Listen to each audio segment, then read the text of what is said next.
Good morning, students. Today I am going to teach you math,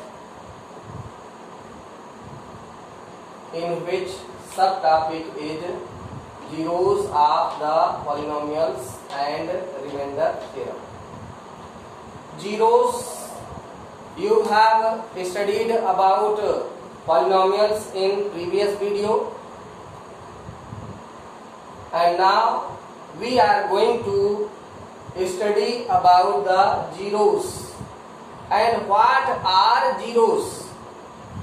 If you have polynomial, then the value of, if the value of p of a becomes 0, then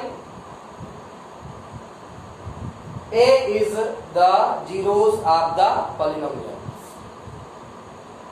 By putting this value in the relationship of p of x, if we get as a resultant solution 0, then we can say a is zeros of the polynomial.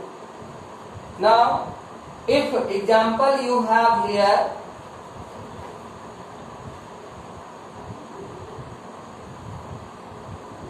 p of x is equal to x cube plus 2x square plus x, and we have to find out here p of 0.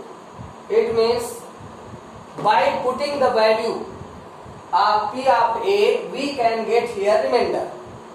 When we are putting the value of p of a at the place of x, we have to put here a at the place of x. If we get 0, then it is zeros and remainder is 0. And if we are putting here the value p of 0 at the place of x, we putting the value here 0, then 0 cube plus 2 at the place of x, you have to put here 0, then power 2 plus at the place of x, we can put here value 0. Now solution 0 plus 0, 2 into 0 plus 0, and then again 0 plus 0 plus 0, and you will get here 0. So remainder here 0. Remainder is equal to 0, because when you are putting the p of value, p of 0 in the polynomial p of x, if you get resultant solution as a 0, then remainder is 0. If you get another number, then remainder will be another number. Like this, you have to calculate here the remainder of the given polynomial by this method, or you can also calculate its remainder by dividing. In previous classes you have studied about the dividing of the polynomial. Verify, there is a question, verify 3 is the 0 of the polynomial. If we will get, just like here you have p of x, that is x minus 5, and you have here given value 3, p of 3, you have to calculate here and put the value at the place of x. You can write here 3 minus 5, then by subtraction we will get minus 2. You haven't got here 0 as a remainder, you have got here remainder as a minus 2. If you will get remainder 0, then that given value is the 0 of the polynomial. If you will not get 0, then the 3 is not 0 of the given polynomial. Understand what I have told you? If by calculation, when you are putting the value of p of x at the place of x and solution, you will get 0. In this case, you have got here 0, remainder is 0, then this value is 0 of the polynomial. If you will get remainder as a -2, then p of 3 or 3 is not 0 of the given polynomial. In this way, there may be another type of questions. You have to ask whether the given value is a factor of the given polynomial or not. You have to decide the g of x is a factor of p of x or not. In this way, if you have x square plus 3x plus 2 as a p of x and g of x you have got here x minus 2, then you have to decide whether the given g of x is factor of the given p of x polynomial or not. That is remainder theorem. In this way, what you have solved here, that is remainder theorem. By remainder theorem, you have got remainders. Here also, by using remainder theorem, we can get here remainder. If we get remainder as 0, then g of x will be factor of the p of x. So, p of x here you have x square plus 3x plus 2 and g of x you have x minus 2. Now, listen here carefully and try to understand. We can write here x minus 2 equal 0 by using remainder theorem. If you will get 0, that is using the remainder theorem. It means x minus 2 can be written equal to 0 and take 2 to right side, you will get x equal positive 2. Now put the value of x in p of x. Then we can write here p of x here p of 2, then here 2 square plus 3 into 2 plus 2. Then here you will get 4 plus 3 2 6, multiply here and plus 2 and now add all of them. 10 plus 2 yani 12. Now you have got here remainder 12. You have got remainder 12, not 0.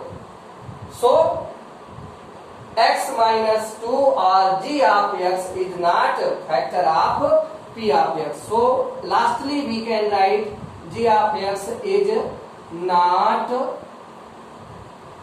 factor of p of x. In this way you have to solve the questions. There is another example we are going to see here in exercise here. Now I am reading you question. Divide p of x by g of x in each of the following questions and find the quotient and remainder r of x. So you have to divide here. You have to divide this and you have to find here remainder by dividing. Now listen here. I have told you in previous class. Again listen here. You have to divide p of x by g of x. So it is divisor and here at the middle dividend, that is x square plus 3x plus 2 and quotient you can get. Now if you need to divide the given polynomial, the first term is x square, then quotient you can find here x square can be written 2 times x into and now divide by first term here x cancel out and you will get quotient as a x. To get quotient you can use like this. You can write first term in expanded form and then divisor first term and cancel out, you will get here quotient. Quotient is now x, and now you can multiply here x minus 2. This divisor and quotient you have to multiply. And now minus plus multiply minus, 2 1 are 2 and x. Here multiplication 1 1 are 1, 1 you cannot write but only x into x, that is x square. So you can write here x square minus 2x, same kind value in a row itself. Minus, change here symbol. For subtracting you have to change here symbol of the second algebraic expression. You have to change its symbol. Plus symbol, minus, minus symbol, plus, then plus minus cancel out, and both are now positive. So 3 and 2 adding, you will get 5x plus 2. Now again you have to find out quotient, then 5x upon x, x cancel, and now you have got here 5, and now again multiply x minus 2 and into 5. 5 2 are 10, minus 10 and 5x. Then here write down 5x minus 10. And now change here symbol, minus plus, again 0, and you will get, now remainder you have 12, quotient you have x plus 5.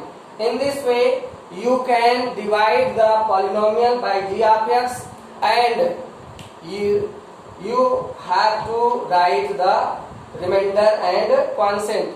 Some more questions may be there in which you are asked to decide whether the g of x is factor of p of x or not. By using remainder theorem I have told you can decide, or by using long division method to decide whether g of x is a factor of p of x or not.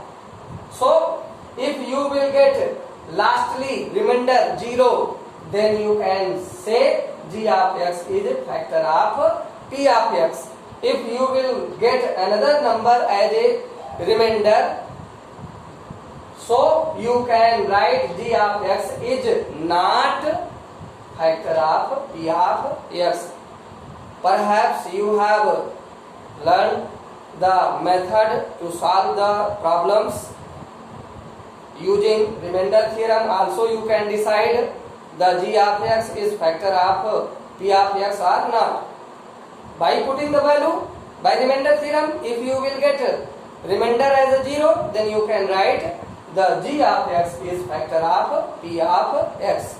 This much only in this video, and something more in next video. Thank you.